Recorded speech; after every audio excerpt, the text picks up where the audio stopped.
You don't use those forms.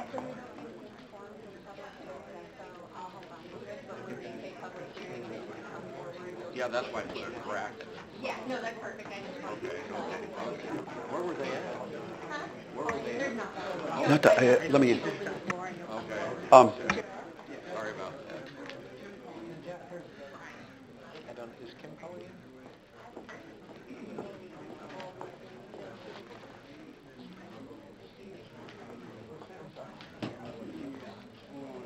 Okay.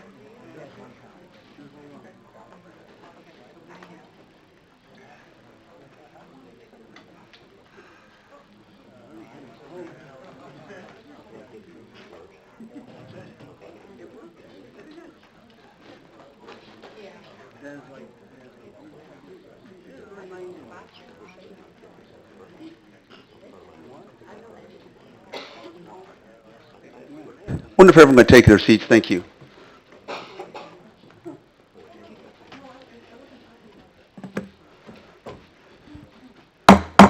We're going to call the meeting of the Bloomington City Council to order. If everyone will please stand for the Pledge of Allegiance and remain standing for a moment of silence. Thank you. I pledge allegiance to the flag of the United States of America and to the republic for which it stands, one nation, under God, indivisible, with liberty and justice for all.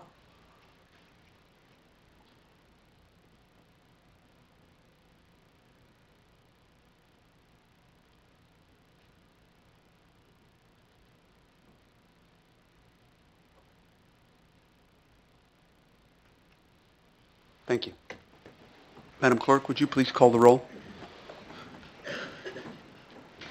Alderman Maffey, Alderman Sage, Here. Alderman Mwambwe, Alderman Burgess, here. Alderman Painter, here. Alderman Schmidt, here. Alderman Black, here. Alderman Howman, here. Alderman Bray. Mayor Renner. Here. Thank you very much. We move right along to recognitions and proclamations. First of all, we have a proclamation declaring April 2019 as Child Abuse Prevention Month. And this is certainly part of a broader educational movement, not just throughout the United States, but throughout the world, in terms of recognition of an ongoing serious problem that's always pervaded us, but very often we have been, as human beings throughout our cultures, not very comfortable, understandably, dealing with such an important problem. But at this point, is Dorothy Davis here? Dorothy, would you please come forward? Thank you.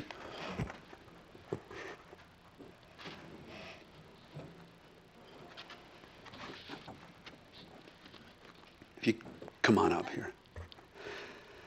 And this is a proclamation of, Child Abuse Prevention Month, April 2019. Whereas the City of Bloomington believes that future prosperity depends upon our youth, whereas the City of Bloomington believes that nurturing relationships and stable environments improve the well-being of children, and whereas the City of Bloomington believes that the community should be a safe and comfortable place for children, parents, caregivers, families, and all others, and whereas preventing child abuse and neglect is a community problem and depends on the involvement of people across the community to bring about solutions, and whereas the month of April has been designated as Child Abuse Prevention Month and the Child Protection Network is providing much needed services and solutions throughout McLean and Livingston and DeWitt counties, now, therefore, I, Terry Renner, Mayor of the City of Bloomington, do hereby proclaim the month of April 2019 as Child Abuse Prevention Month in Bloomington, Illinois, and I urge all citizens, community agencies, faith groups, education institutions, medical facilities, and businesses to increase their participation in efforts to support children, parents, caregivers, families, and all others, thereby preventing child abuse and strengthening our community. Thank you so much. Thank you. I appreciate all that you do. Appreciate it very much.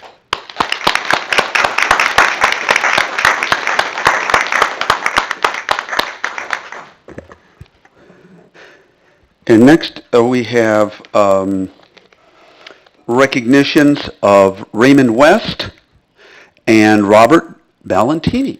Robert, if you could just wave your hand. Thank you so much to your Raymond West to the Human Relations Commission, and Robert Ballantini to the Transportation Commission. Thank you so much for your willingness to serve. We appreciate it.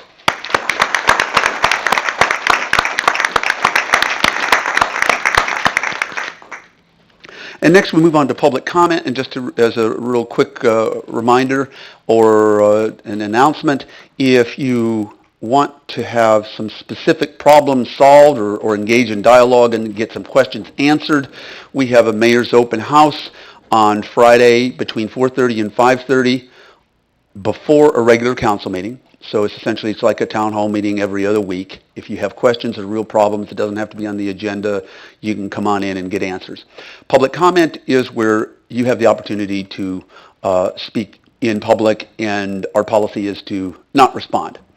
And so each individual has in public comment up to 3 minutes. And we have 5 individuals, and I'm going to go ahead and read the first 3 so that people can be ready. And we're going to go ahead and start. We start with Bruce Meeks, then Gary Lambert, and Dee Viben, I believe. Urban. Is it Urban? Oh, that's an R. I am sorry. And I've even got my glasses on. Dee Urban. Sorry.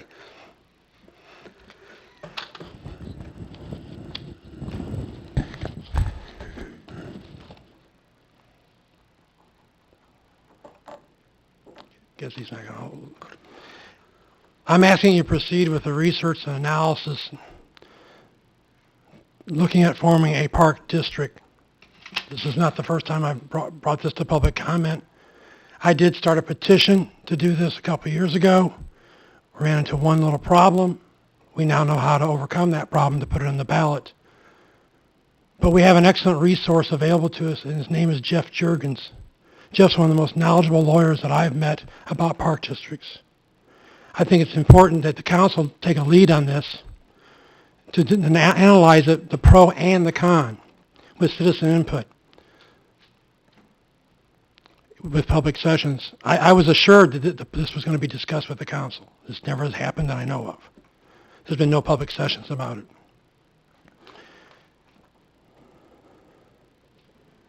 Park districts are formed by local people to provide local services, administrated by a manager who is a professional in the field of parks, recreation, and conservation. It's controlled by locally elected citizens who serve as board members. It is self-governed. It's influenced by local residents serving on the park district advisory committees and volunteer positions. They're directly responsible to the people. They are not home rule.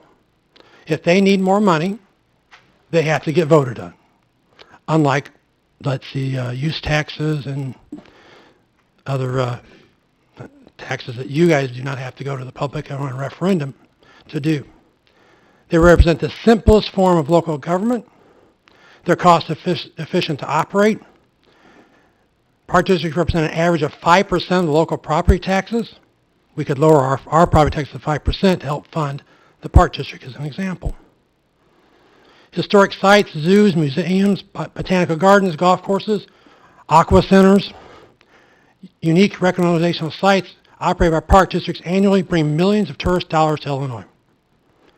Park districts are governed by locally elected officials selected in nonpartisan elections to serve on the board without compensation and without the politics.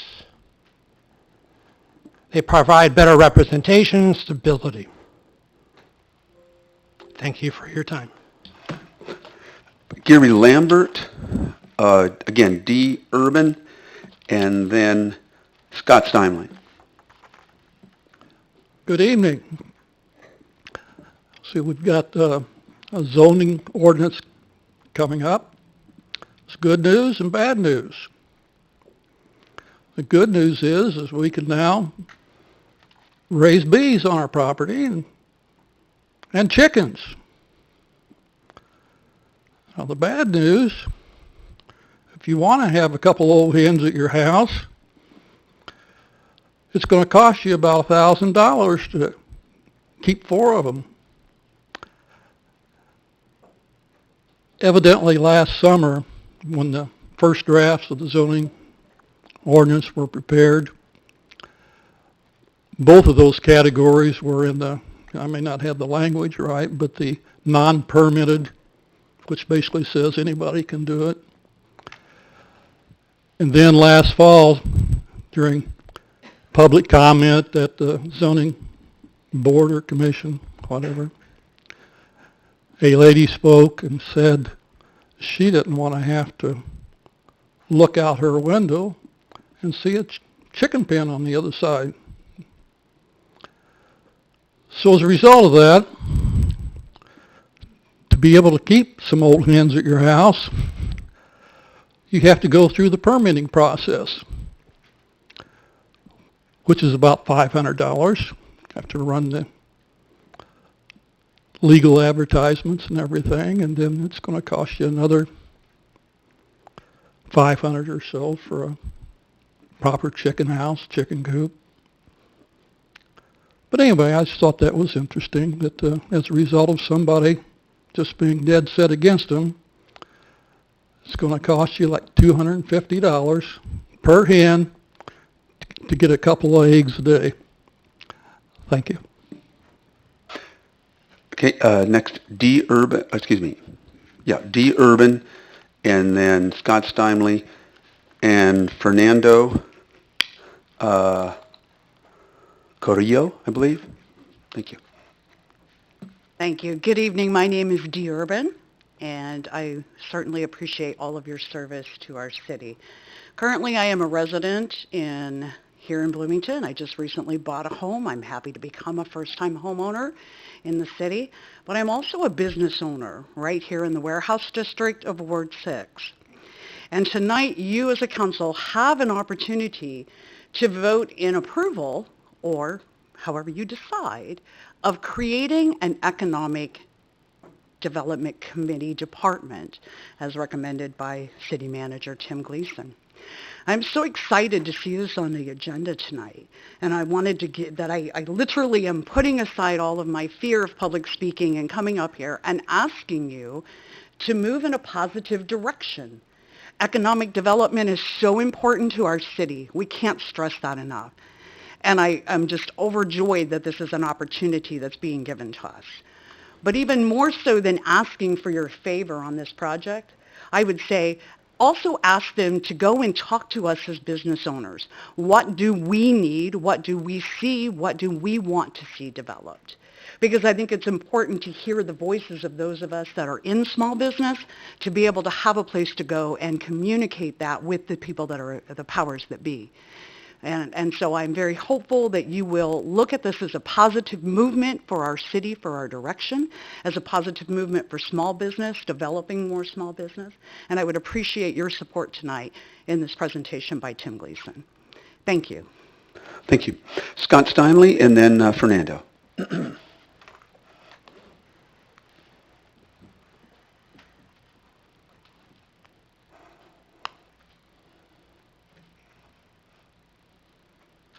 Scott Steinling, Ward 5.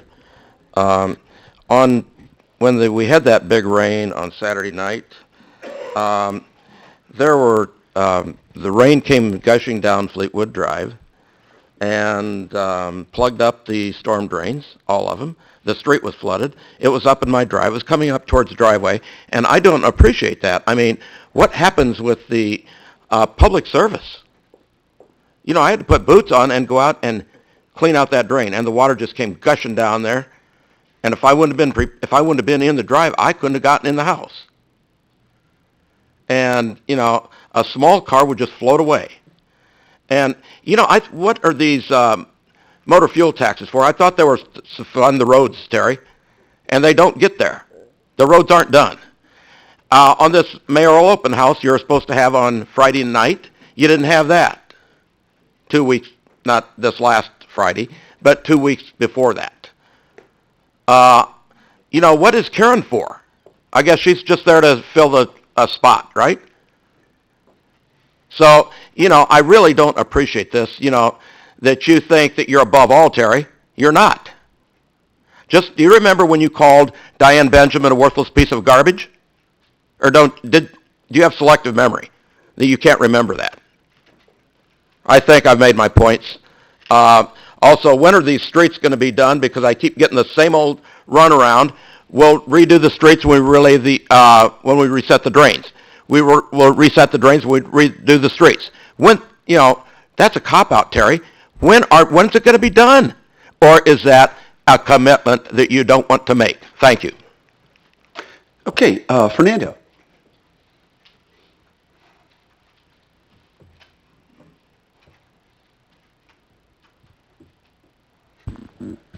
Thank you. I'm here on behalf of Millennium Soccer Club, and excuse me, we're a soccer club that's been in town since 2014, and I'm really just here for awareness. So one of the things is, I know you guys are planning for your budget for 2019, and for us, it's we've been around since 2014, and so I want to just take the time to give you some awareness of what we're doing and what we've been planning on doing. If we can go back to 1995, Dr. Stanley Nord took 20 acres of his land and $5,000 to create a soccer complex here in town. But it just wasn't him. There were so many people that were involved in this. I think David Stark from Stark Excavating provided the equipment to level the land. And some of you may be aware of this. Some of you may not. So if you fast forward to 20 years later, Millennium Soccer Club and the Nord family have joined together. And in the spirit of 1995 with community effort, we've had businesses and organizations like, just to name a few, like Country Lace Bridal, Midwest Construction Rentals, Isaacson, Reinhardt's Ground Maintenance. We've joined together, and all these people have been offering their services and their time and their money in an effort for us to be able to get to where we're at right now. Our complex has 12 soccer fields. It's located on the west side of town near the landfill. It's still in existence here. We serve about 200 kids in the community playing soccer. And with the Nord family at our side, they've proposed additional acreage to open up to help us out here. Like, we've got a long list of projects to do. We've been working hard on the back end. I'm not here asking for money. I'm just here, again, for awareness of what's happening as you guys are preparing your budgets for 2019. Like, we'd love to sit down and talk to you about our plans. We've already been working with the Bloomington Zoning Commission for any improvements that we've made and any future improvements. Again, 12-lit fields. We've got fields that are, it's just a beautiful complex that's out there. Anyways, with your support, your help, we can get this stuff done faster, and it wouldn't be another tax burden for anybody around. We can do this, and we've done this, and I go back to 1995 when Dr. Nord did it, and I think that we can all do it. So thank you for your time. I appreciate it. Thank you. Okay, we move right along to our consent agenda. Are there any items that any member of the City Council would like to have removed from the consent agenda for separate consideration? Alderwoman Howman. Mayor, I'd like to remove 7E for discussion, please. 7E. Okay. Anything else? Is there a motion then to approve the consent agenda as presented with the exception of item 7E as in egg? No pun intended. My face? Well, actually, What? pun intended. I'll make a motion. I'll make that motion. Moved by Alderwoman Schmidt. Is there a second? Second. Second by Alderman Black. Any discussion on this? If everyone will go ahead and vote. The motion carries 6-0. There are no nays to announce, Madam Clerk. And then we move back to item 7E. And I'm going to turn it over to Alderwoman Howman. Basically, I had a question, and that is if either for City Manager Gleason, or Mr. Karch, if a bid came in for $150,000, why are we recommending $200,000? That's 70% over the bid. Even though, I know we have $200,000 in the budget, but I'm just wondering why the big jump? We have a budgeted amount of $200,000 for the scanning, televising of our sewer system. And the bids actually did come in very well. before council is the requesting of accepting the $115,000 roughly a bid of the multiple bids that we received. What we've plugged in is, again, the budgeted amount with honestly the hopes that we can do even more. We are woefully behind on our televising of the sewer systems, so we plugged in that amount, and then possibly it would come in as an amended item in the future before council to do $85,000 additional work, if that even works out with Hare Construction. So that's why.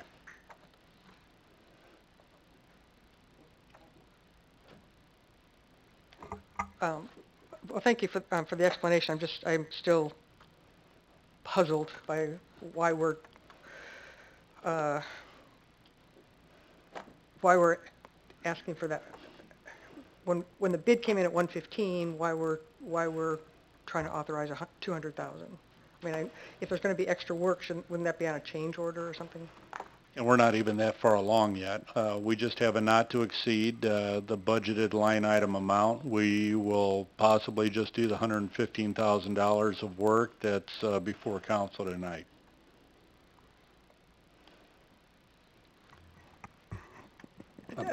Alderwoman The way that Schmidt. I'm looking at this, Diana, is that we've set forth a scope of work, and as they're doing the televising, they could very easily begin to see additional areas that they'd want to televise, then this gives them a little bit of leeway to finish that work while they're down in there instead of constantly coming back with small change orders. Is that a fair explanation or not? Yes, I'm not sure how to say it any differently. The project estimate produced by Public Works was $200,000, was what we'll call an engineer's estimate for the amount of work, let's say the length of work that we planned on doing.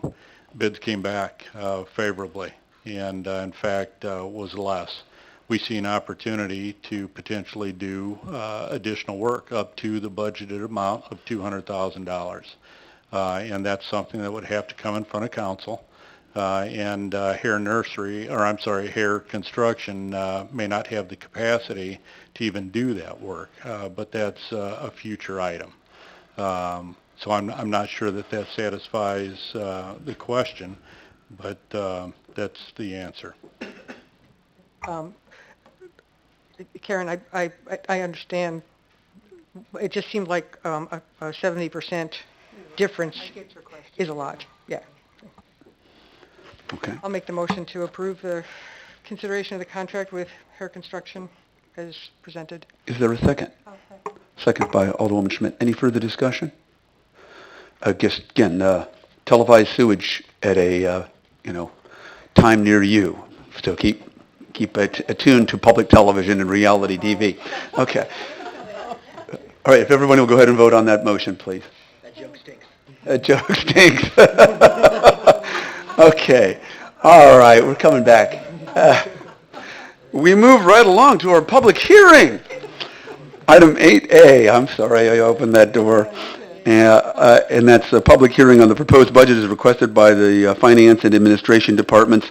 And we did have one person who had submitted a comment card, but you don't have to have submitted a comment card. If anyone who's interested in commenting, but it has to be with respect to the proposed budget. Unlike our public comment, our general public comment, you can speak on anything. Obviously, you saw people speak on a wide range of issues. This has to be with respect to the 2020 budget. So, and I do believe we had Scott Steinley who wanted to speak. Anyone else, if you'd want to, Gary, if you want to line up, and Bruce Meeks, anybody else? Okay, so we'll do it in that order. Scott, Gary, and Bruce. Thanks.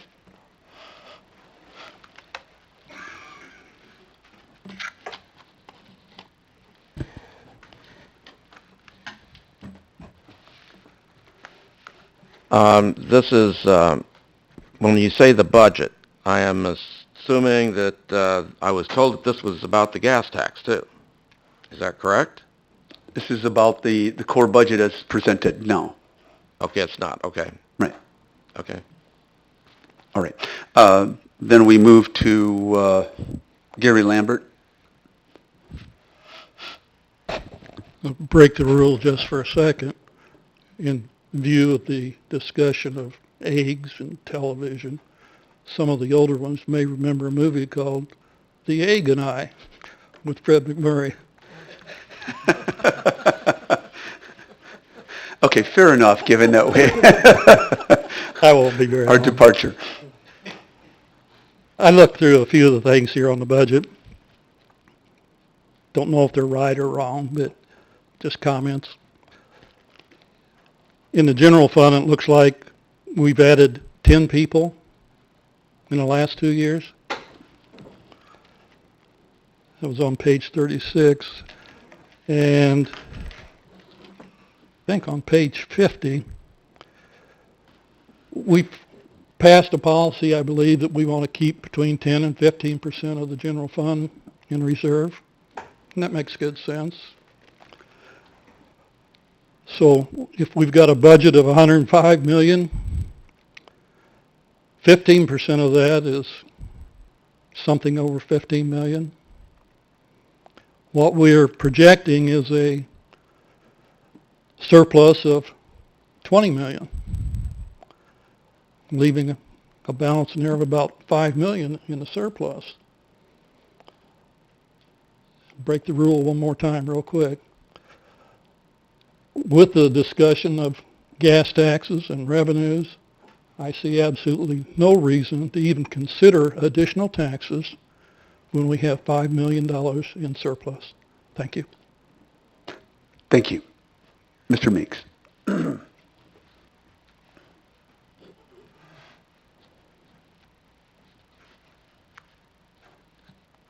There's a discussion of other revenues that you want to get from the gas tax. A couple of you up here, maybe 4 of you, might remember the 2014 contentious time frame in April related to use taxes, which was related to the budget. How do we get there? Well, I remember a discussion about, well, we can't really talk about property taxes in April. So I suggest to Mr. Gleason and his council that you, before you finalize your budget amendment this year, you add a text amendment to the city code that we will now be a calendar year budget fiscal cycle. Decatur has it, McLean County has it, and about 45 cities I found have it as fiscal year. As calendar year. So it's not a crazy idea. Your proposed tax increase is equivalent to $2 a barrel of oil. That comes from the Energy Council information of the United States government. So if you do go up to 8 cents, that's $4 a barrel market equivalent. You are putting a tremendous you're costing the gasoline retailer 4 more cents of profit that he's going to have to get from somewhere. And the margin of profit in a gas station is not that much. Either they'll raise the hot dogs or something. They have to pay that fee. Because of what happened with the $2.2 million of water transferred the general fund to the Coliseum fund and then written off on a budget amendment a few years ago, I'd like to see the $2.2 million brought back to the water department in some form or another, whether it's written off or not. Those people paid for water. They didn't pay for the Coliseum. They have a right to have that money put back in the water fund. And because of that, you're saying, oh, the gas tax, it's earmarked for roads. It's earmarked for infrastructure, for the infrastructure of streets. I want to see an enterprise fund before a part of the budget amendment, enterprise fund created for the fuel tax. I do not want sidewalks included in that enterprise fund because sidewalks based upon your changes in your zoning is going to be very, very expensive. And I think it needs to be split out. I think that enterprise fund would help Jim Karch, it would help you, it would help the citizens. We could see what things are really costing from the standpoint of employees, asphalt, aggregate, we'd have a real clear picture. And I like to do this because it's a continuation of what Patty started and Scott's continuing, and that's better communication with the citizens of what the heck's going on with their money in simple graph forms, which we all can understand. But I think this needs to be done this year. I'm asking a lot. This is not a new discussion. I brought this calendar thing up 2 or 3 times, and whether it gets traction or not then, it didn't. But it's about time to make some changes. I think the biggest problem you have, we have witnessed it in 2014, was that when it comes to this time frame, you don't have all the tools in the toolbox. You don't have the property tax levy to look at. And when you need more revenue, the only way you can get it is either grants, funds, or from the federal government or from state, or from us by raising our taxes on something. There's enough money to fund the roads this year within the budget and not have to raise the gas fuel tax at all. Thank you. Okay. I'm going to go ahead, not seeing any other hands for the public hearing. I'm going to go ahead and call the public hearing closed, and we move right along to our regular agenda. Number 9A, consideration of an ordinance amending Chapter 7 of the City Code on exceptions to the moratorium on video gaming licenses. And I'm going to have Mr. Gleason and I guess then Mr. Jurgens have a brief explanation for what this is all about. Thank you, Mayor and Council. Jeff can provide some additional comments or take any questions. But basically, this is an amendment to the code that would allow fraternal organizations to receive video gaming licenses if they in fact had an application in prior to March 1st, 2019.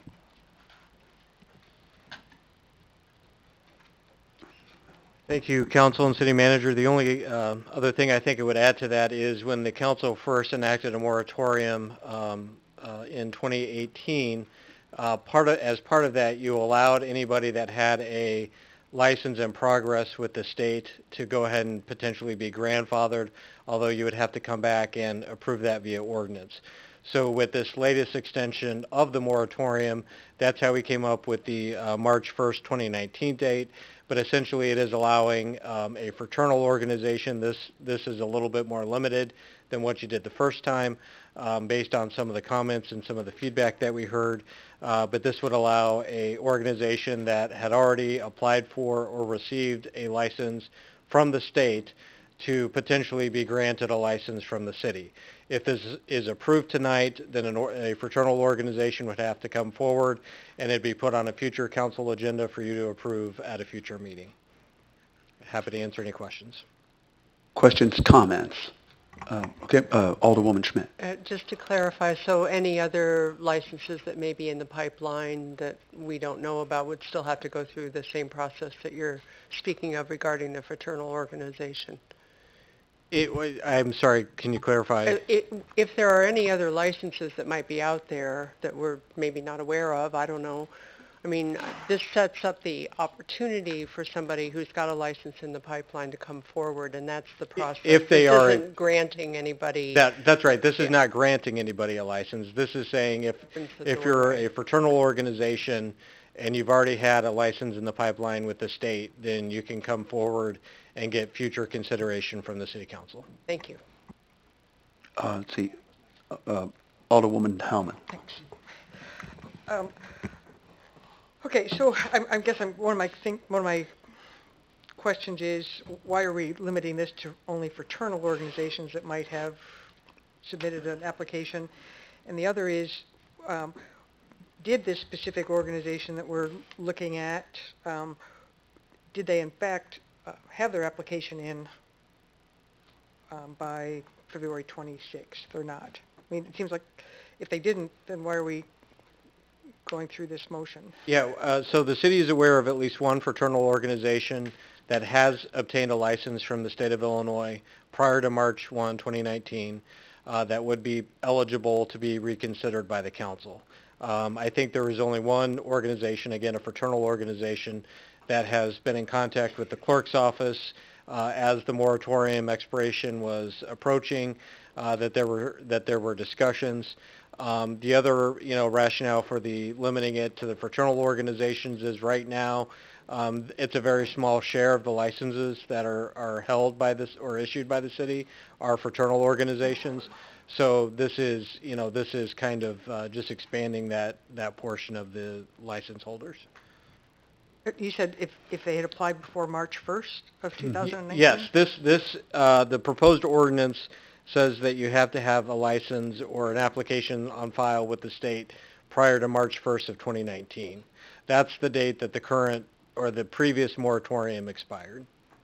And it says in our materials, it was originally expected to be repealed on March 1st. I don't consider a moratorium automatically being repealed at a certain time. It just, That was the language of our previous ordinance, said it was going to automatically expire on March 1. unless we extended it. Yeah, so that was just the date that we used. For me, if they had applied before the moratorium began in February of 2018, that's one thing, but to give preferential treatment to fraternal organizations, I realize it might just be a small portion of the video gaming terminals in town, but I'm not comfortable giving a fraternal organization a pass when there are other, that's just me. Alderman Black. Thank you, and thank you, Diana. So from where I sit, I think that the Knights of Columbus is the organization that we're talking about. They kind of got caught up here in some bureaucratic snafu, and I think this is a fair compromise to their situation. And so I'm hopeful that this will pass this evening. But my comment is more around in all of the hubbubaloo about video gaming recently. I went back and watched the council proceedings where we originally talked about it a year ago, and we talked about having a report or some deliverable at the end of the moratorium, and I don't remember seeing that. Did we produce anything? Yeah, we were. I'm not aware. I mean, obviously I wasn't here, but I Sure, wasn't sure. aware that that was an expectation. Okay. Well, nonetheless, I guess I'm just interested to know from like a staff perspective, do you have what you need from us so when we review the moratorium in the next 6 months, that we're getting fair information back, we're talking apples to apples? Yeah, I think we do. It's something that will replay some of the discussions, make sure that we understand the questions and comments. I think some of the concerns are things that may or may not happen at the state level in the General Assembly in the spring session. But we know that we've got 6 months, and we think that we can deliver something back to council after that spring session and after we complete the different tasks. Understand also that there might be a follow-up session, whatever we present, but yes. Yeah. Thank you. And to Diana's point, if we can map that out ahead of time so we know which dates we're going to be talking about video gaming in whatever sense, so we can have those reports prepared, so we have some time on the books scheduled, so we're not having to, what feels to be late in the game, extend a moratorium for some period of time while we do more homework. I don't know where the whole majority of the council sits on this topic, but I think I talked to a business owner last week about this, and they just feel as though they haven't been engaged in the process, and that we haven't done a good job as a council of communicating, and that's on us. But if we can map what that looks like out, then I can communicate with business owners and residents what they can expect moving forward. Alderwoman Painter. I have a question. Isn't Knights of Columbus a Catholic fraternal organization? Yes, yes. I think so. Oh, well, I think this whole thing's really interesting because a couple of weeks ago, a local parish priest sent me an email saying that he was all on board with the moratorium, that video gambling caused a whole lot of problems within his own parish. I think that it's kind of strange that this is coming before us as an exception. Anyway, I just wanted to make that comment. I find it odd. Alderwoman Burgess. I'll go ahead and make a motion that the ordinance be approved as presented. Okay. Motion made by Alderwoman Burgess. Is there a second to that motion? Second by Alderman Black. Any further discussion before we vote? Okay. If everyone will go ahead and vote yea or nay on this item, please. I think I'm still waiting for one. Okay. We're going to have to do this one way or the other here. I know. Okay, the motion carries 5-1. There's one nay to announce, Madam Clerk. Alderman Painter. Okay, thank you very much. We move to item 9B, presentation of Police Department's 2018 Annual Report. And I'll turn this over to Mr. Gleason. Thank you, Mayor and Council. Chief Wheeler is accompanied by two assistant chiefs, Donath and Scott, to assist. I guess I'd like to comment real quick. I mean, this is the 2018 stats presentation that I think is given every single year. But I want to step back, a month or so when some of the crime concerns were raised in the community, at this very council chamber. And I want to commend the chief and his team for turning this really into a conversation with the community versus just simply, sharing these are the stats. So thank you very much, Chief and Assistant Chiefs. Thank you. And to echo that, let me first say speaking about the 2018 crime stats is difficult. I'm here to tell you the Part 1 uniform crime statistics to include overall violent crimes is again lower than prior years. However, we have suffered great loss as a community due to the number of homicides. Nothing I can say or will say diminishes the loss felt by the family and friends. It is also important for me to acknowledge that any reduction in overall crime numbers does not lessen the impact on individuals who have been a victim of crime or felt fearful due to a crime occurring in their neighborhoods. It is, however, important that I update the council and the community on the year-end numbers to help provide a perspective of where we are compared to years past. And with that being said, we'll get into them. And here's the most shining statistic of the total Part 1 Uniform Crime Report, known as UCR. Statistics for the calendar year for 2018 was actually 9% lower than 2017, representing 147 fewer reported incidents. There is a table. And instead of going through all these, I'll break these out, most of them individually.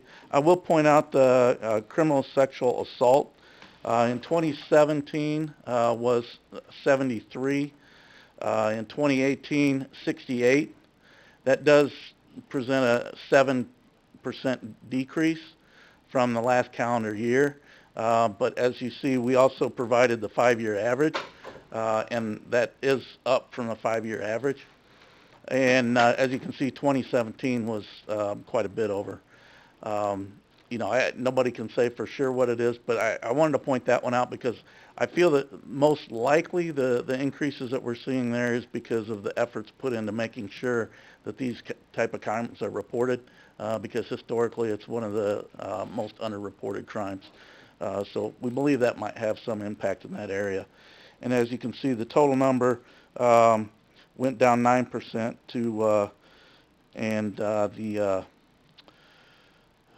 still almost exactly 200 crimes less than the 5-year average. So we're going to go over some of the select crime types. First is homicides. As I spoke, we recorded 9 homicides in 2018, which is was very traumatic for this community. The two incidents involved 5 deaths, which means there were 6 homicide incidents. To the best of our knowledge, all the homicides were unrelated. Overall violent crimes decreased by 1% in 2018 from 343 violent Part 1 crimes in 2017 to 339 in 2018. The Part 1 violent crimes include homicide, criminal sexual assault, robbery, and aggravated battery.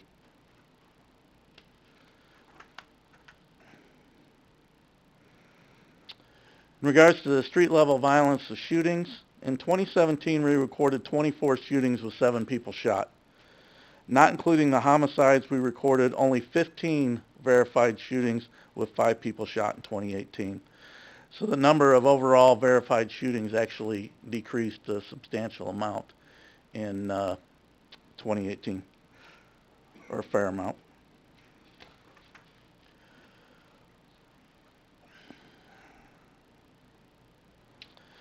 And robberies, we recorded 37 robberies in 2018. December 2018 through January 2019, we responded to 9 armed robberies in Bloomington. We had kind of a crime spree there where it got a lot of attention, so everybody felt like we were going to have a record year. But as you look at that, our robberies actually decreased from 45 to 37. And it remains under the 5-year average of 42 robberies. As you're aware, we made arrest of a repeat offender on some of the robbery cases, and our hopes are that that will further reduce our robbery totals going forward. So next, motor vehicle thefts. We continue to see a slight increase in the number of vehicle thefts. As in previous years, the continued increase stems from juvenile offenders out looking for temporary transportation. Again, 1 or 2 repeat offender juveniles can account for a significant spike. It's not unusual when we catch violators doing this type of crime that they're responsible for a large percentage of those crimes over the year. Generally, these vehicles are often recovered locally within a few days of the crime. That's why basically we're seeing it's a juvenile crime for that transportation when they're doing other crimes such as a vehicle burglary or something and finding the keys inside the car. It's more of an opportunity thing that they're doing. They're not straight up steals where they're taken to Chicago and parted out or sold or something like that. They're showing up in our community after they get done joyriding, so to speak. And this isn't actually a UCR Part 1 crime, but I just wanted to put this in here because I'm proud of what the officers have done here. We recorded a 29% increase in DUI arrests during 2018. I guess I'm not proud that they're out there available to where we can come up with 29% more, but our officers are still working hard on it, and we actually had 2 officers that accounted for 57 of the total DUIs last year. DUI enforcement remains a high priority at BPD. I stress to the officers, you know, you're not ever going to know you saved a life, but that's probably the best opportunity that you have to save a life during your career is to get a drunk off the road.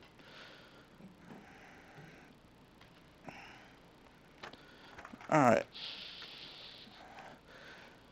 So the contributors to a continued decrease in crime. We continue to do our problem-oriented policing. The patrol division is primarily responsible for that as well as the street crimes unit.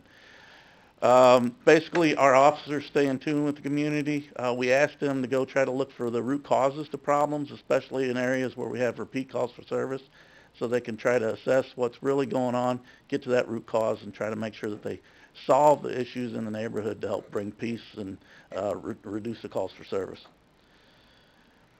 Also, we use the data-driven responses to high crime areas and repeat call for service locations.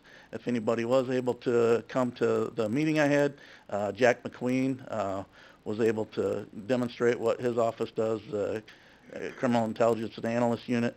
That's one of the things that holds our department apart from others across the state. That unit does a fantastic job.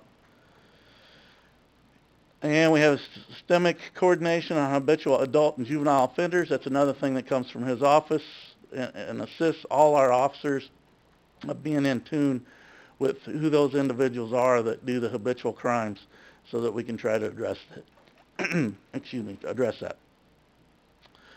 We participate in multiple task force, Secret Service, FBI, DA, and the U.S. Marshal Service.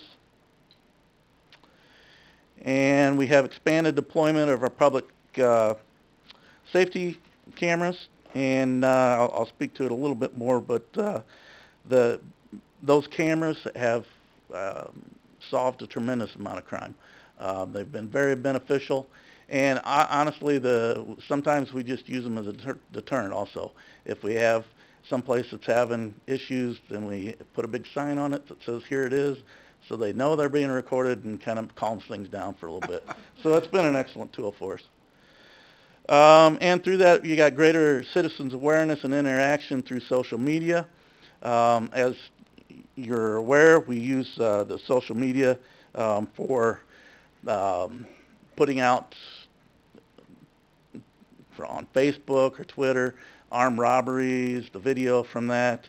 When we have something from a public safety camera in relation to a crime, we have citizens that step up.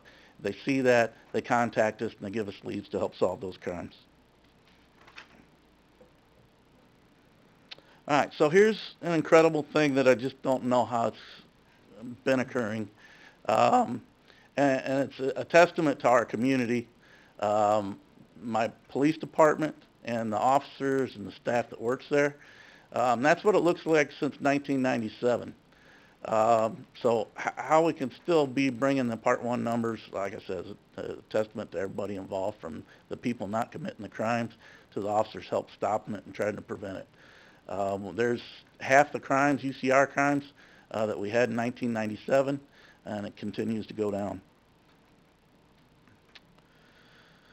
The BPD social media presence, as I said, it's a very important aspect of our job now, because the citizens' social space, or where we can interact with them now, is primarily on social media. That's how people communicate. That's how they interact with us. Our monthly Facebook page views are approaching 200,000 citizens a month, with 24,646 daily followers. Our engagement rates exceed 90%. That's the back and forth communication. We are expanding into Nextdoor, a private social network for neighborhoods. And we have an upcoming private partnership that I'll go into more in detail on a later date, and to increase crime-solving abilities from the social media platforms. And one key thing is you can't outrun social media when robberies can be solved in 14 minutes. We actually were able to identify a robber from social media in 14 minutes. The record for any crime for helping identify someone on social media is 4 minutes. So, what are our goals? We continue community outreach efforts through pro-social contacts. Our pro-social efforts are meant to impact others by providing an example of someone who cares about others. If this can help someone learn to not only value their life, but the lives of others, our community will be better for it. We can achieve this on a small scale, one-on-one, or by supporting the community, be it through government social services, private social services, churches, neighborhood groups, or whatever needs our help. So we pledge that we'll continue to turn out for those and support them. We maintain open dialogues with the community regarding police-citizen relationships, and we continue working towards obtaining professional accreditation. We also continue to focus on reducing violent street-level gun and gang crimes, and increase the officer-level de-escalation training, as well as continued training on the handling of persons in mental health crisis. And that's it. I got done in time. Under budget, Chief. Thank you. Does anybody have any questions? Questions so far, Chief? Alderwoman Schmidt and then Alderman Black. Thank you very much, and I also want to thank you a great deal for the Chiefs Focus Group that was, a couple weeks ago? That was very heavily attended, and you did a wonderful job of leading a conversation about some of the the homicides and violent crimes. One of the things that stood out for me in that meeting as we were wrapping up, I think, you asked people for a show of hands of who was there from social agencies and who was there who were really looking to help the community, and the room was full of hands in the air. And I think I saw Linda Foster. I did see Linda Foster come in from the local NAACP.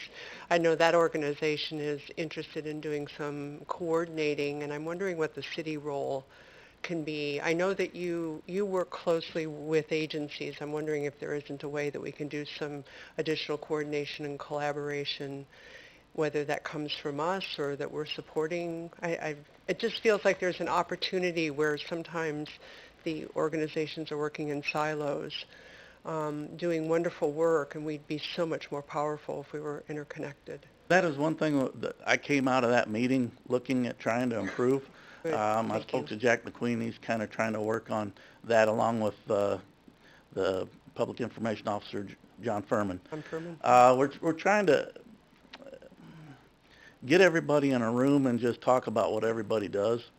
And one of the things that we just thought was that nobody is really aware of what everybody is doing, and there's not a good place to find what the services are available. We know that PATH has the 211 that they try to put that stuff on, and so we kind of looked into that. One thing that we're finding out is there's so much, it's overwhelming, and it kind of gets hard then to make it easy for somebody to look at. So we're looking at trying to figure out how we can kind of connect those dots so that if somebody starts helping a juvenile, say a 12-year-old, and they find out, okay, their service are just giving him something to do, but they find out that his family doesn't have the resources to where he's not getting food at home, or they have problems with some place to live. How can we make sure that everybody that has that contact with that person figure out ways to get to those other services easily? So that's one thing that we're working on, trying to figure out a way to get those people together and deal with that. I believe you were at Miller Park when we I was all just got going to together say, at Miller Park. we started that conversation at Right. Miller Park with Right, Restorative and the Circle. one thing that we found out when we broke into little groups was we'd pass the rock around and somebody'd say, you know what, we really need this. And somebody in your little group would say it. And then you'd go to the next person. It happened again until we went all the way around the group. And we found out there's all kinds of services out there.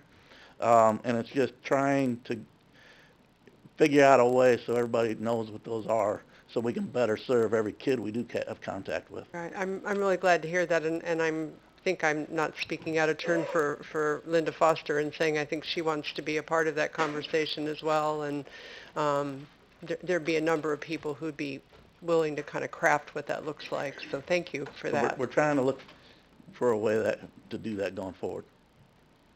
Alderman Black.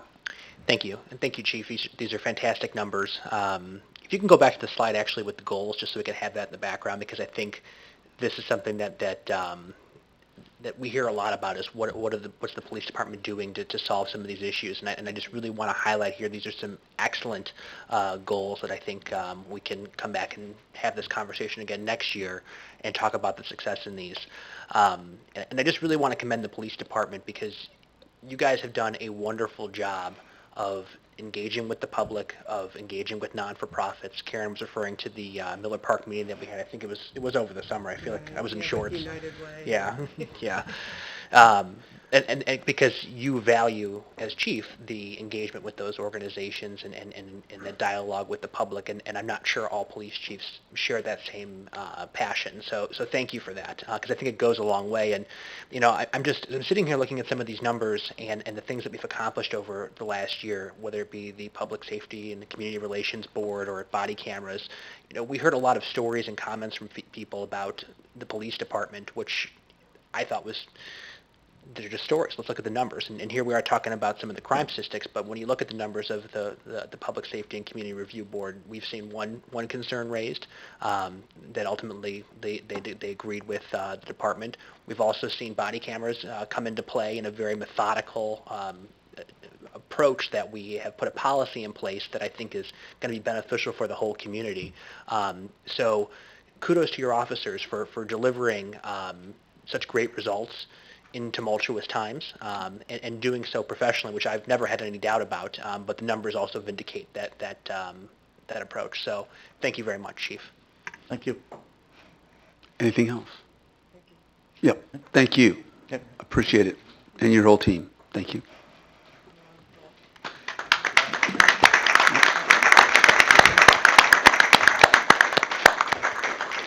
Next, we move to item C, and that's consideration of an ordinance adopting the comprehensive text amendments to Chapter 44 of the Bloomington City Code and zoning map amendments as requested by the Community Development Department, and that is specifically the Planning Division. And we do have the adoption of that comprehensive text plan up for a vote. But first, we have an introduction and information by, I'm going to start with Mr. Gleason. Thank you. Thank you, Mayor and Council. This has been 2+ years in the works, and it actually is an exciting night. I guess a couple of things that I wanted to share before I turn it over to Community Development Director Bob Mart was one thing that we've learned is that we're not going to go 13 years again without looking at this issue. It's going to come in front of the Plan Commission on an annual basis. We're also going to address issues as they arise instead of, again, going 13 years without having this discussion. I think commendable to staff, obviously, but council, giving the additional resources when we requested a couple of months ago so that we could have money and finance some of the additional outreach to the community, just to make sure that we were on the firmest ground regarding these topics. We know when this comes in front of council after the presentation and the questions that there will be 2 likely amendments and 1 correction that could be called on the floor tonight, and then we put this to a vote. So with that said, Bob? Thank you, City Manager Gleason. I'd like to take this time to acknowledge the work of the Bloomington Planning Commission and specifically David Stanzik and Justin Boyd, who had served as the chairman through the planning process. The city staff who took the time from their busy schedules to review drafts, and the consultants, Housel Levine Associates and Holland and Knight for their professional service to the community. These combined efforts bring us to this point for City Council consideration and action.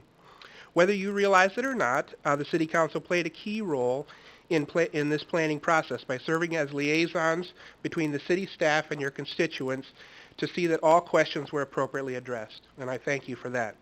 In addition, the contribution of those persons who attended and participated in Planning Commission workshops, open houses, public hearings, called in or submitted questions through the website should also be mentioned in this process. I especially would like to acknowledge Katie Simpson, City Planner, and George Boyle, Assistant Corporation Counsel, for their tireless efforts through this extensive planning process. After all that's been said and done through this zoning ordinance update, I'm just glad these two are still friends. With that, I will turn the presentation over to Katie Simpson for an overview on the planning process, and Jackie Wells of Housel Levine Associates to assist in responding to City Council questions. Thank you. Thank you, Mr. Martin. Katie, come on down. Good evening. Thank you, City Council. Jackie Wells with Housel Levine Associates is here to help answer any questions. Unfortunately, John Housel had emergency knee surgery and was unable to make it tonight. So I'm going to give you a quick presentation. We're going to talk about a brief summary of the process. Everybody's kind of heard it, but we're just going to go through it again real fast. I wanted to focus on some key highlights to some improvements that are actually coming out of this new text, and then also share some themes that emerged during our public hearing process with you. And then lastly, we'll go over real quickly the process for adoption this evening. All right. So the purpose behind updating our zoning ordinance, we started this in 2016, and we really wanted to align it with the goals of our comprehensive plan. And I think we've done a great job at doing that. I'll talk a little bit later about some of those goals, and there's a number in the staff report. But really, this the zoning ordinance is a big tool for the city to be able to achieve that vision. Um, we wanted to modernize our zoning standards and really reorganize the code so it's more user-friendly, easier for our developers who are, whether they're local or they're from out of town, we want them to be able to see what they can and can't do with their property and what the city would like to have done in those districts. The process began with a kickoff meeting. This was in October of 2016. We had a meeting with developers, we had a meeting with the Planning Commission and residences. Then throughout the process, we had 8 additional meetings with the Planning Commission, meeting with the Realtors Association, the Downtown Task Force, the Cultural Commission, the Downtown Business Association. We met with City Council in October of last year. There were 2 public open houses following that meeting, and then 3 formal public hearings. And so we are at the final end of this process, ready to cross the finish line. Some highlights from the draft text. We really focused on reorganizing the document. Our current code it's separated out. There's district standards in one section, uses in another. You have to flip back and forth to use it. So we really wanted to make it easier to understand. This new ordinance is organized by districts. The standards for your business district and the uses for the business district are all in one section, so we don't have to flip back and forth. We updated definitions to be more modern. We added graphics and tables to help provide a visual clarification to some of these concepts that are difficult to understand just reading the text. And then we went through and we revised it to make sure that we were being consistent with our other city ordinances. So I think the structure is a big improvement and really will help it be more user-friendly, not only for your developers, but also for your residents and anybody who's not an attorney. They should be able to navigate it. So. We also did an analysis on our single-family lots. We realized that there were a number of lots in our residential districts that were smaller than what our code was requiring, and it was creating a lot of non-conforming properties, which can have implications for the property owners. So we went through and we changed those lot sizes and really eliminated about 3,000 non-conforming lots. In the R1B district, we went from 10,000 square feet as a minimum lot size to 7,000 square feet and brought 97% of those properties into conformance with the code. In the R1C district, we went from 6,600 to 5,400 square feet and addressed 70% of the non-conforming lots. So it's a good improvement for the city of Bloomington, and it better reflects what's actually built on the ground.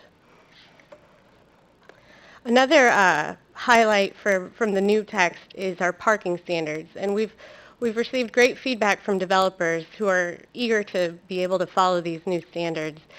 We've reduced the amount of parking that's required, which helps save them money. It helps save them on having to put in excessive amount of pavement, which can affect the amount of detention that they have to provide. So it really reduces costs. We also reduced some of the size of the parking so they can better maximize the impervious area that they have. We've added incentives to encourage less parking, such as bicycle. If you add a bicycle parking, that counts, four spots counts as 1 car. We've added incentives if you provide carpooling parking, electric vehicle charging stations, and then also if you develop where there's an active bus line. You might not have to provide as much parking under the thought that people are going to be walking there. They're going to be taking alternative modes of transportation. We really also cleaned up our landscaping standards and clarified those. So I think that'll produce a better built, finished product for the city.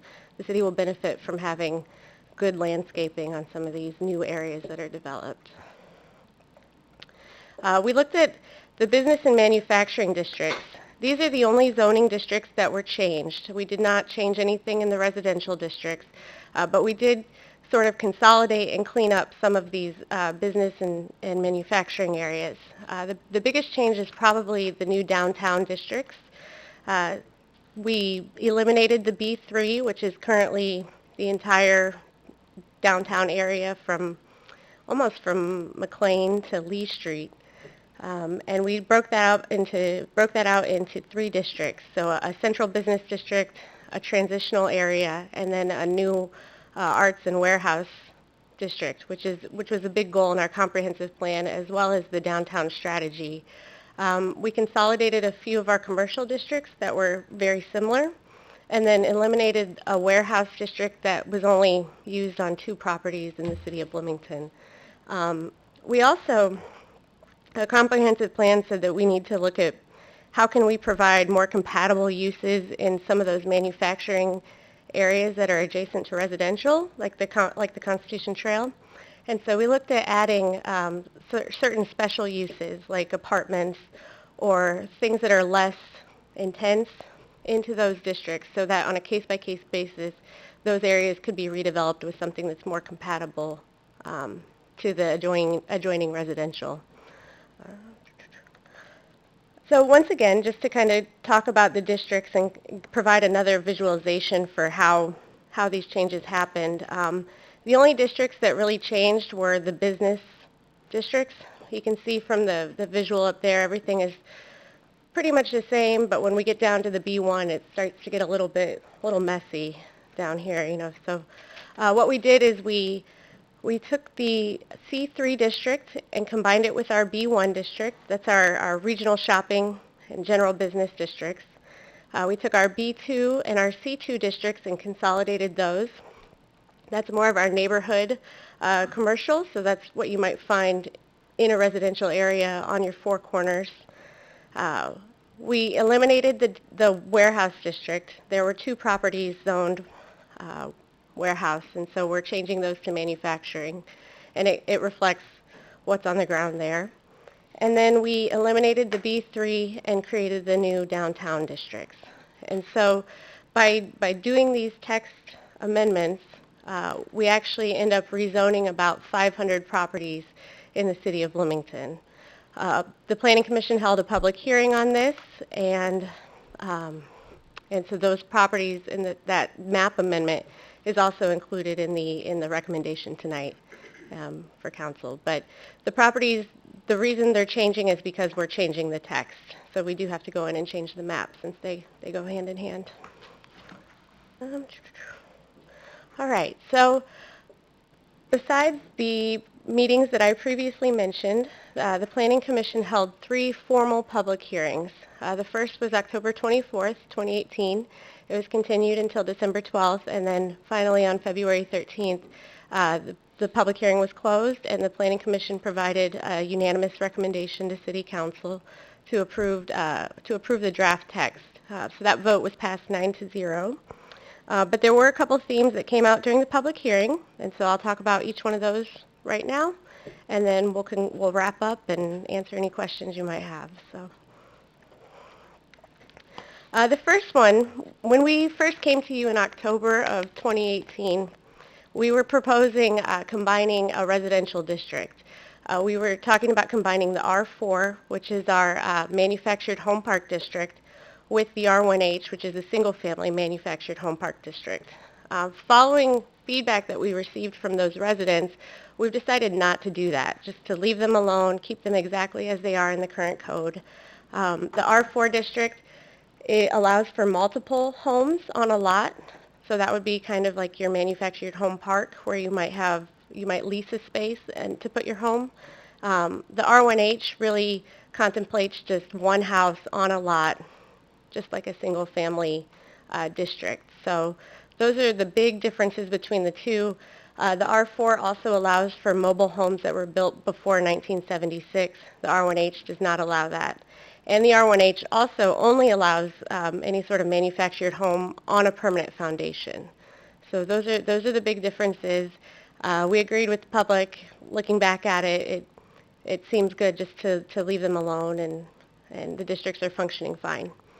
So, but after we consolidated them and separated them out, there were a few things that didn't get carried over from our existing ordinance, so we have just a few minor corrections. I think you've received these beforehand, but I just want to go through those just for everybody's reference. The first is we actually have to allow manufactured homes in the manufactured home park district.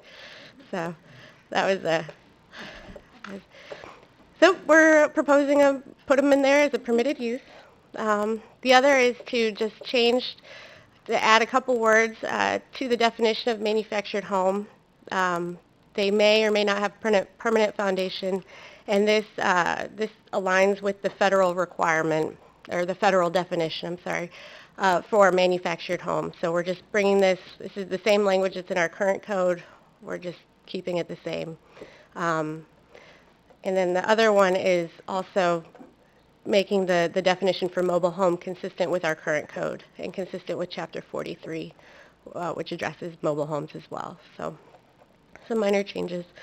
Uh, the other theme that came out of the public hearing process was the R3B multifamily district. So a few residents raised concerns about the language in the R3B purpose and intent statement. Their concerns were really that the language didn't reflect the historic character of the neighborhood, that it also didn't respect the neighborhood character, and it didn't allow for single-family homes, or it didn't encourage single-family homes in that area. And so, hearing that feedback, we decided to go back and revise the purpose and intent of the district. And what was proposed to the Planning Commission is in the text that you have. I think it addresses a lot of the neighborhood's concerns with the purpose and intent. The other thing that came out of that discussion was that, you know, we really think that maybe we need to do more analysis on the R3B districts adjacent to downtown. And so the Planning Commission recommended that City Council conduct additional analysis and outreach on those properties zoned R3B that are adjacent to the downtown. There's about 258 properties there. And so city staff has money in this current budget, the fiscal 19 budget, to do that.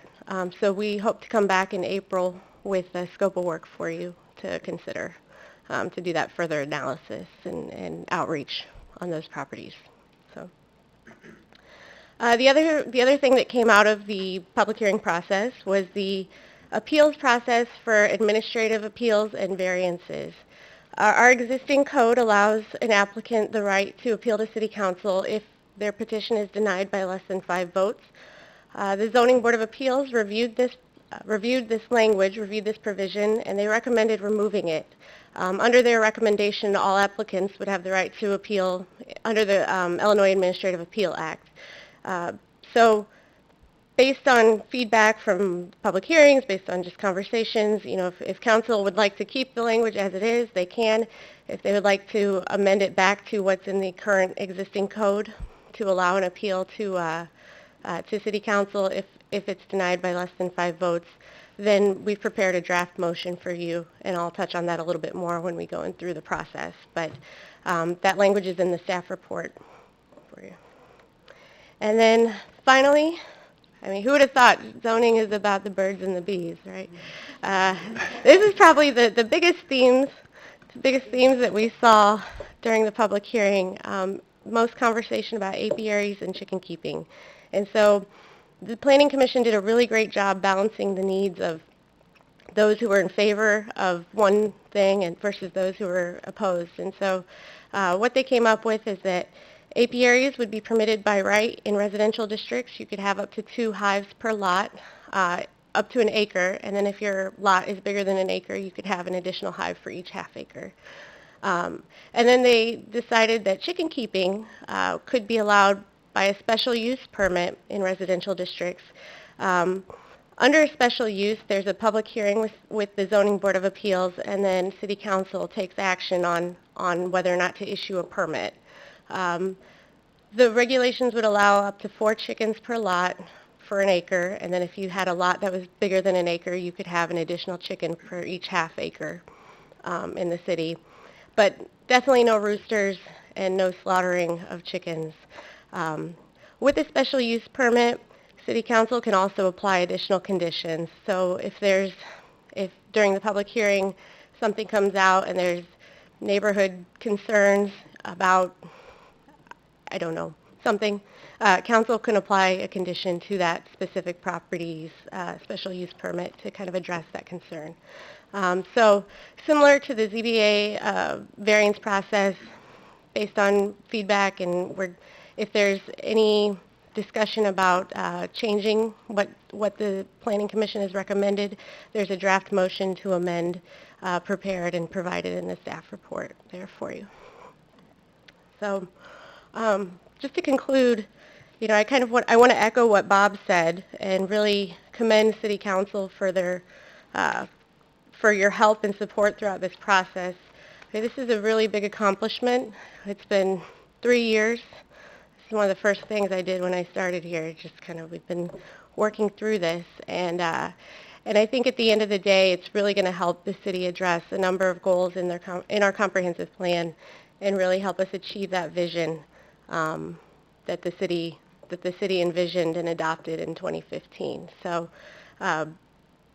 whatever happens, you guys deserve credit and applause for the efforts that you're making tonight and that you've made during this process. I'm going to hand it over to Jeff real fast so he can talk about just how this council action might go tonight. And then if there's any questions, Jackie, George, myself, and Bob are available to answer those. I would also like to thank you, Katie, George, your staff, and the Planning Commission chairs and the Zoning Board chairs and members for their work on that. If we give you all a round of applause.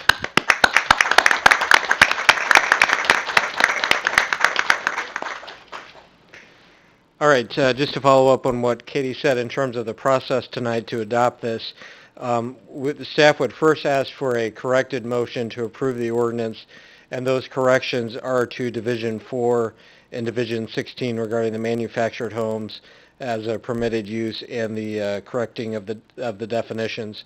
Again, as Katie said, those were really kind of a scrivener's error. When they went to unwind that, those were a couple of things that were not put back in, and that's just putting it back to what the original current ordinance states. Once that is moved and seconded, we would then look to, if there's a desire to, as Katie said, change the appeal language back to the original. Staff has drafted a motion to amend that you can read and provide. There would then be discussion on that and a vote on that.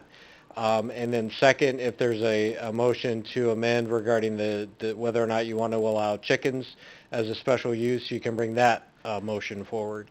But first, staff would ask for a corrected motion to approve to get this on the table, knowing that there might be some potential amendments coming after that, and would be happy to answer any questions. Would you like me to go ahead process. and unless there are procedural questions, go ahead and ask for that corrected motion? That's correct, yes. Questions of Mr. Juergens before I ask for that? Oh, I have no questions. I was going to make a motion. go ahead. So I make a motion that we adopt the corrected ordinance. Okay, is there a second to that Second. motion? A second by Alderwoman Howman. Again, this does not preclude future amendments. This is just for the technical Scribner's error question. If there are any debates, okay, if everyone will. Oh, I'm sorry. Alderwoman Painter, did you have a question? So, sorry, now you're not voting on that. You've just got that on the table now. So now you'll have discussion. And yes. So now you got it on the table, seconded now. We don't need to finish voting on that. That's correct. Yes. Sorry, that's. Gotcha. Yeah. Okay. Yeah. Okay. All right. Yeah. Okay. Thank you. So now if you want to have general discussion, or if you want to bring one of the amended motions, you can do that. Okay. I'm looking. Alderwoman Painter and then Sage. Yeah, I have a problem with the handing all of the final word over to the Zoning Board of Appeals. I think that it's really very, very bad for poor people. It doesn't give them a cheap recourse. It forces them to go straight to the courts. I don't like that, and I would like to amend that provision and make it go back to the original language. So that's is that a motion? potential amendment number 1. Okay. Is there? Well, let me ask if there's a second to that motion, that amendment. Second. Second by Alderman Sage. Sorry. And I'm sorry. Alderwoman Painter, were you finished? Yeah. Okay. So again, just to clarify, Jeff, what that does is basically reinstate the appeals process to the elected officials instead of this arbitrary stoppage with the ZBA, right? Right. Well, and under the current language, or what's been proposed, the appeal would go to the circuit courts. So with the amendment that's been proposed, it would take that from the circuit courts and go then reinstate it so it goes back to you as the council. So you may remember you've had a couple of times over the last year where you have considered a couple of appeals. And so this would allow that process to continue where in certain circumstances people could appeal to this council. Okay. So essentially, that's the status quo. Yes. Okay. So we have a motion on the floor to amend the existing document, and we have a second. Alderman Black. So can I talk about other stuff besides this? Or do If we we need to vote on could, this? if we could go ahead and finish this particular item. Anything else on this amendment? Alderwoman Burgess. I just want to ask to make sure that it's clear. So your motion was the language of the potential amendment included in the packet for us today. Is that accurate? No, I want it to go back to what it was originally. I'm sorry, that's what I mean. So the potential amendment number 1 that reads that the motion to adopt be amended to add language to Division 17, Section 81, and Section 12E of the recommended text amendments, et cetera. Is this what you're talking about? Basically taking it back to the current language prior to the, okay. Just wanted to make sure I understood. Okay. All right, if everyone will go ahead and vote on just the amendment that Alderwoman Painter has proposed. The motion carries 5-1. There's one nay to announce, Madam Clerk. Alderman Burgess. Thank you very much. And now, Alderman Black, you had other issues. Yeah. Okay, So thank questions. you. Yes. So thank you to staff for putting together the all of this. I mean, this is a long-term process, and then of course the planning and ZBA. And when the chickens idea came up, I couldn't believe what I was hearing, that we were going to allow chickens, and I was adamantly opposed to it. But if there's one thing that I hate more than chickens, it's government overreach. And at least now, under the proposed zoning, that people can have a public hearing and we can talk about it. So if the neighbors are cool with it, I'm cool with it. Because I envisioned the onslaught of phone calls I'd be getting about chickens. And so we've created and we've spoken to the concerns that I think residents have. And if somebody wants to get chickens and their neighbors are cool with it, that's fine for me. So I won't overstep there. It certainly is something that I'd want in my backyard. But I just wanted to just give a special shout out to Katie. You have been fantastic through this whole process, and in many ways you're the unsung hero of this whole from start to finish. I don't think many people get excited to talk about zoning and zoning ordinances, but everybody that I've yeah, right. God. Maybe not millennials. That's right. Maybe Leslie Knope if we can find her. I don't know. But everybody that I've interacted with has said nothing but positive feedback about you listening to them and taking their feedback. And this is really a collaborative process that involves lots of different groups, non-for-profit. So I just wanted to call you out by name for the excellent work you've done on this project. Alderman Sage. Thank you. And Scott, let me echo first, I think, your comments. Unlike you, the only chicken I want in my backyard is on my grill. Okay, so I do have a question for Katie, just relative to the urban farming provision or whatever we want to call it. So Katie, I know we have a special use permit process associated with this, and I know there's language in here around that. Could you just take a minute and just explain more for public consumption or understanding is if we get into a situation where we have chickens gone wild for whatever reason and a special use permit can be pulled on that. So if you could just kind of walk through that, with just again at a high level for how that process would work as it's outlined in the ordinance.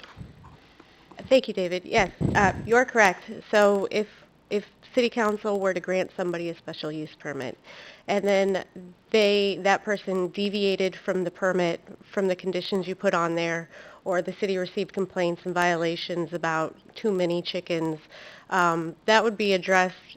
Council or the city could revoke that permit and take away that right, and that's addressed in our permits and complaints section of the ordinance. So Division 17, I think it's actually on page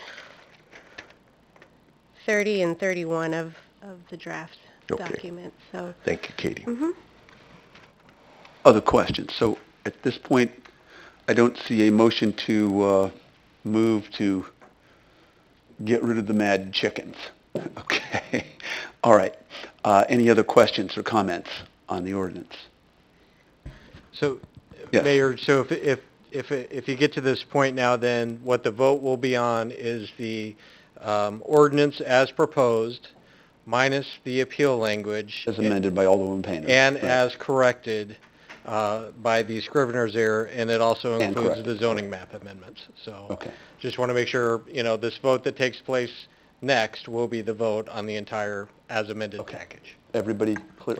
No. I'm sorry. Go ahead, Karen. Maybe sorry. you're going to ask what I I was going just, under trust but verify, I want to understand about R3B, because we are passing it as is, and we know that there are residential concerns both east and west of the downtown transition areas, and this is on your radar to bring back to Planning Commission and the whole, so there's not a concern there if somebody asks me, why did you pass that?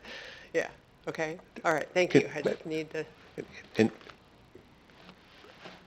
And so just as a follow-up, do we have a time, as my friend Scott likes to say, do we have a time box around when that process would be kind of clarified, the questions answered and brought back to the council for around the R3B? So the Planning Commission recommended that this process finish by the end of next fiscal year, 2020. We have money in the current fiscal year, which we would need to encumber by the end of April. So we'll hope to bring a scope of work back to you by the end of April so we can get a change order and get that process down and solidified and then start it probably in the summer or the fall. Okay. Okay. Right. If there are no other comments, questions, then we are voting as clarified with the Scribner's error and the motion that was made by Alderwoman Painter to go back to the current process. We're all cool. Okay. Everyone will go ahead and vote on that. The motion carries 6-0. There are no nays to announce, Madam Clerk. And thank you all again for all the work that you've done. It's not a small thing to rewrite and redo an entire zoning code. And as someone said, I think maybe it was Alderman Black, glad that you're all still friends and speaking to each other.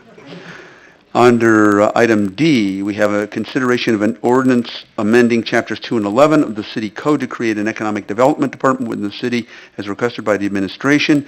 And I'm going to go ahead and turn that over, of course, to the administration. And I'm going to turn that over to Mr. Gleason. Thank you, Mayor and Council. I guess my initial comments on this before the item is called before Council or voted on by Council. When I started summer of last year, this council was very clear, very united in some top priorities. And one of those was to improve the relationships with our partners, Town of Normal, McLean County, just some of the different groups that we deal with on a regular basis. The other one was preparation of council. You wanted, better job done by the city manager in prepping this council for the council meetings. And the third one and fourth, not necessarily any order on any of these, is economic development being a priority and the downtown being a priority. And there was obviously many others, but these were areas that I heard loud and clear were concerns of the council. What you have before you tonight is the request by me to stand up an economic development department. What we would be doing is carving out those duties from the community development department that Bob Mart is the director of, and we would have a director that oversees the economic development officer, and then also the downtown business employees, which there are two of, that the city took into our organization about a year and a half ago. I think what this does, it puts far more focus on economic development, puts far more focus on the downtown, and overseen by a director that becomes that person that has the ongoing communication, runs the lead for the agency. The subordinate staff, the economic development officer and the two downtown development staff, they would be peers, reporting to a director. That would be an elimination of a supervisory component of the former downtown development staff that would no longer be needed. And also, what that provides for the downtown is very clear direction, very clear communication for our partners in the downtown. There's also another component to this. I think this puts the Community Development Department that's overseen by Bob Mart in a position that it can be more successful also for a very important component for the city. And that puts him in a position that he can oversee the inspection, the processes. And in fact, there'll be, a performance plan in place there as well, so that we can address some of the concerns that, whether real or perceived, are areas that we put that department in a position to be more successful. So I can take questions or comments and request approval of this. Questions for Mr. Gleason. Alderwoman Howman. Not a question, a comment. Is that okay? Question or comment? Thank you. You got the floor. I'm certainly in favor of this change. Over the 4.5 years I've been here, I've not been satisfied with the work of the outside entities on our behalf or the progress that we've made internally, and that's not a knock on what on our city. It's just I haven't seen it as a priority, and by creating this economic development department, I see it becoming a priority for us. And certainly with Melissa as the first head of this new entity, I feel we can make the progress that we can do. We've got so much potential, and Melissa brings with her left brain and right brain that logic and thoroughness and the creativity that should help us get to where we can be, to be that vibrant downtown that we all envision, or at least that I envision. So can I make a motion? Of course.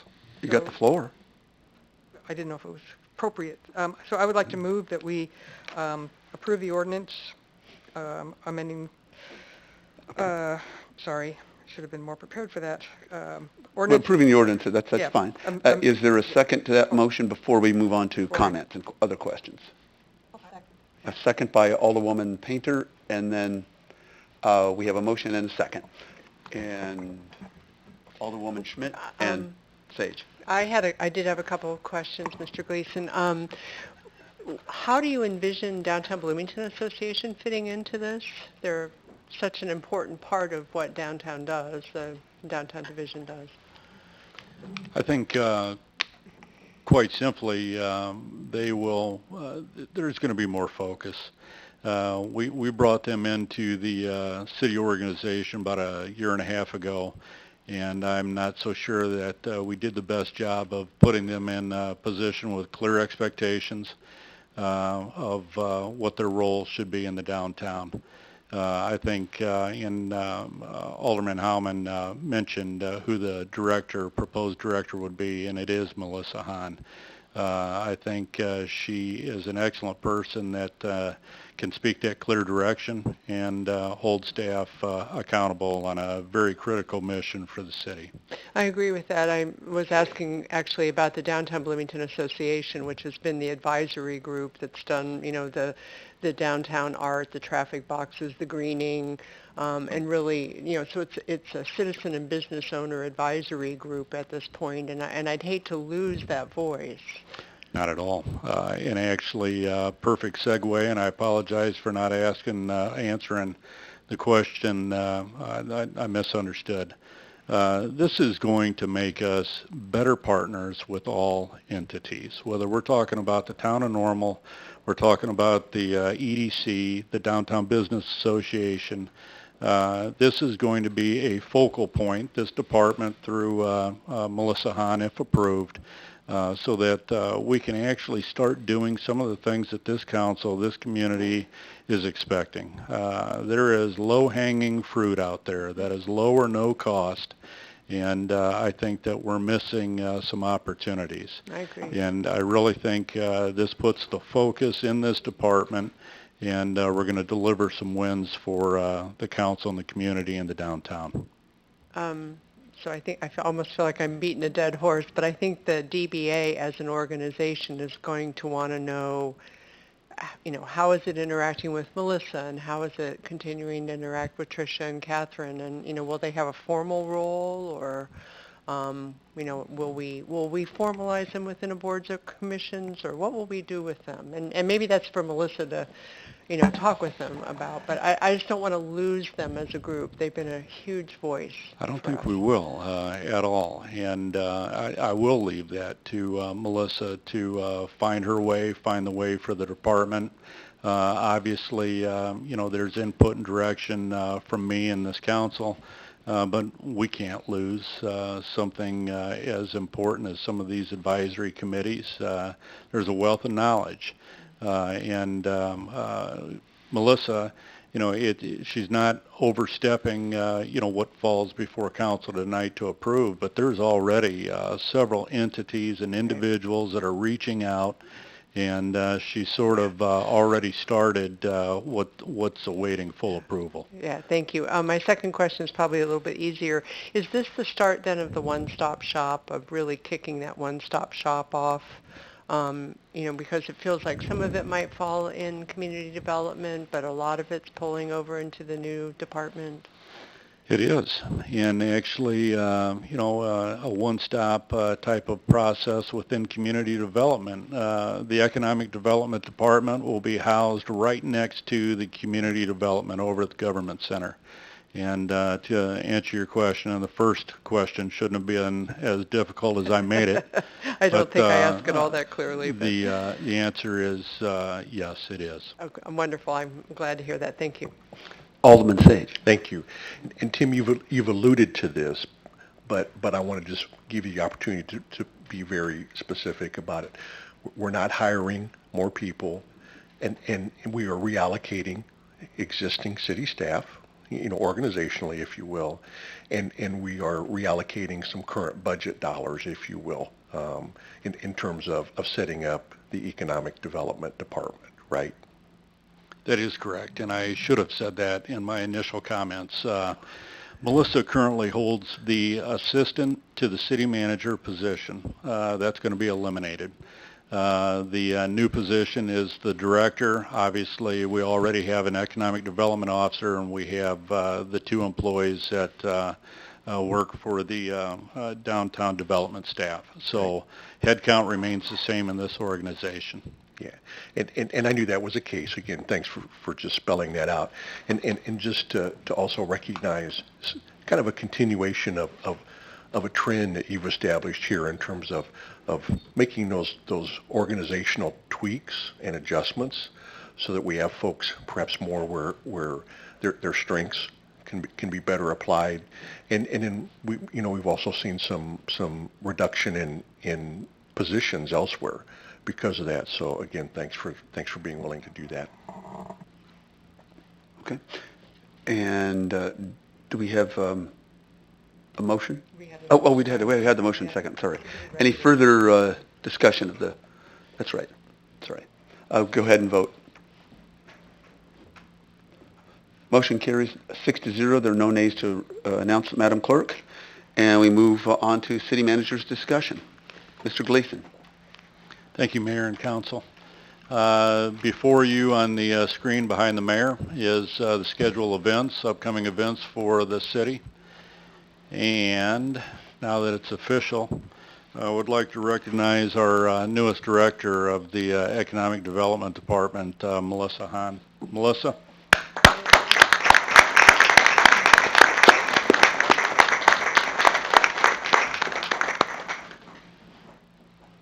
This really is a huge win for the organization, for the community.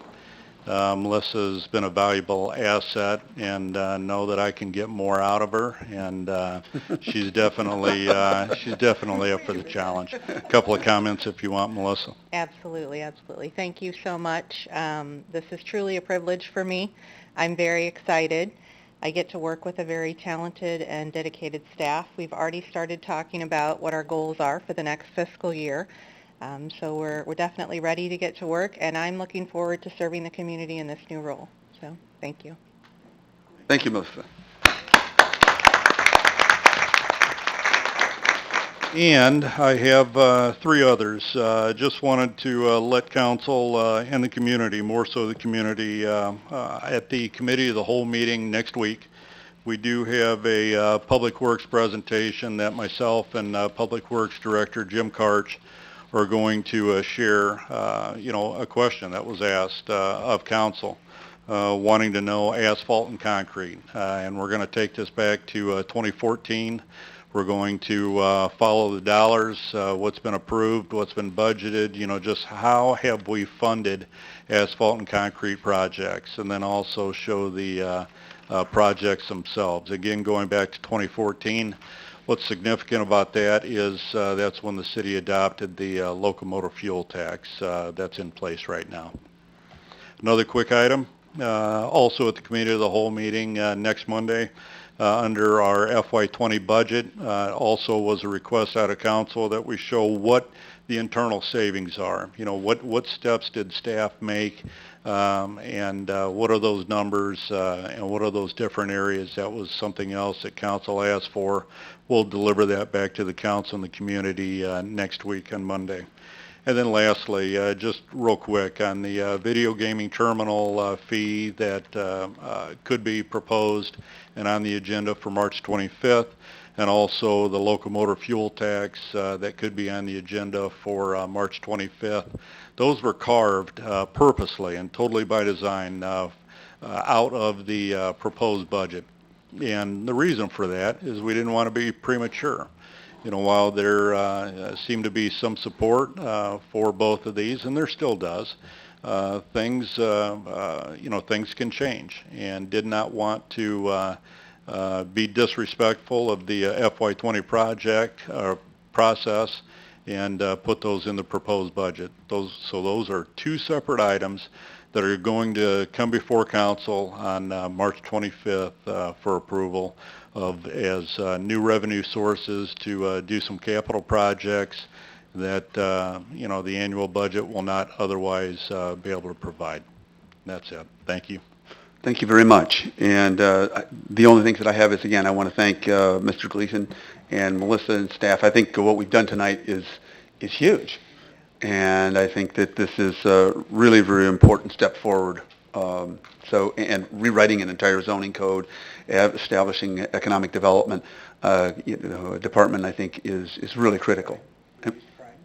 And, well, I don't know that we can claim that we've done anything in terms of reducing crime, but yes, we are very happy about the reports on reduced crime, except that obviously, as the chief pointed out, this does not at all minimize the people who have been victims of crime, those that have been created. As long as we have any crime, obviously that's something then that we have to strategize about. But thank you all. That's all I have. And Alderman Sage. Sure. We start this. Thank you, Mayor. I received an email recently, and I think others may have too. It's related to the proposed fare structure for Connect Transit. And the email lays out, I think, a very clear and concise discussion about what I think is under the proposed fare structure. It places almost an unreasonable and unforgiving fare structure for riders with disabilities and some of the special services that are currently provided to them. I know that Connect Transit, I believe, will be having a public hearing tomorrow night. They'll be taking some public comment. My hope is that Connect Transit will look at this and perhaps be willing to make some changes. I know I get questions a lot from riders who live in Bloomington about the fact that there are a lot of riders. I think this is still the case, where I think the ISU students all ride for free on Connect Transit. It seems like there could be an opportunity to perhaps tweak that a little bit so that we can create a situation for, again, at least some of the residents that I know of, residents in Bloomington, who right now are going to be asked to pay just an exorbitant increase in the amount of fares that they have to provide. And they're basically, they're using Connect Transit to get back and forth to jobs. And so again, my hope is that the Connect Transit Board, as part of the process that it's working through right now, will look for some opportunities to adjust maybe fares elsewhere in order to avoid having to, and I'll use the term penalize, the riders here that are using some of these special services to make it more equitable. And I think it's appropriate for us. It's appropriate for us to ask and talk about that. I mean, if budget memory serves me well, I think the city provides Connect Transit about $250,000 every year. I think it's appropriate to advocate for residents in Bloomington who use those services and, again, in my opinion, are being asked to pay an unfair burden around the new fare structure. So, again, just a word of encouragement, hopefully, to Connect Transit. Great. Thank you. Alderwoman Hellman. Just wanted to send sympathies to the family of Vern Prenzler, who passed away. He had been a Bloomington City Council member and also a county board member years ago. He's on our plaque. Yeah, he was on the council when the new city hall was built 50-some years ago. Thank you. That's it? Okay. Excuse me. Pressed Okay. the wrong thing. Alderwoman Painter. I just wanted to echo what Alderman Sage had to say about Connect Transit. I have a friend who is legally blind, and she has encountered some problems with Connect Transit as well recently. And she said that it used to be you could talk to administration directly if you had issues, but now you have to go through the dispatcher, and the dispatcher will decide whether or not to send it on to administration, and then administration will decide whether or not to call the person back. And she said that, you can write on their blog, but then they will decide whether or not to put it up for everyone to see. And, she ran into a problem a while back where she had an appointment. She uses Connect Mobility that got canceled, and they told her that the new rule is if you do that, 5 times, then we won't pick you up for 6 months. And I realize that there are people that take advantage that way and that they have to do what they have to do, but they could be nice about it. Anyway, I just think we're not getting what we should out of Connect Transit, because also there are a lot of little winding roads in West Bloomington that those great big buses can't go down anymore. We need a fleet of big vans or something to help those people. And my friend had actually looked for a place to live and decided on Normal because things were so much easier for her to get around in Normal than they are in Bloomington. I'd like to see a little parity on our service. So anyway, I'm just agreeing with what Mr. Sage said. Thank you. Okay. All right. Well, thank you very much. At this point, we are going to go into executive session, and for the media or others, you are certainly welcome to stay. But when we come back out of executive session, the only motion we're going to make is to adjourn, which could be rather riveting, but just letting you know that in advance. But yes. And we will, I'm going to ask for a motion to go into executive session for claim settlement and collective bargaining. I'll And make that motion. moved by Alderwoman Schmidt. Is there a second? Second. Second by Alderwoman Howman. And do we do have to roll call, or can we do electronic on that? Leslie, I'm sorry. Roll call. It has to be a roll call. Okay. Right. Go ahead. Alderman Mathey.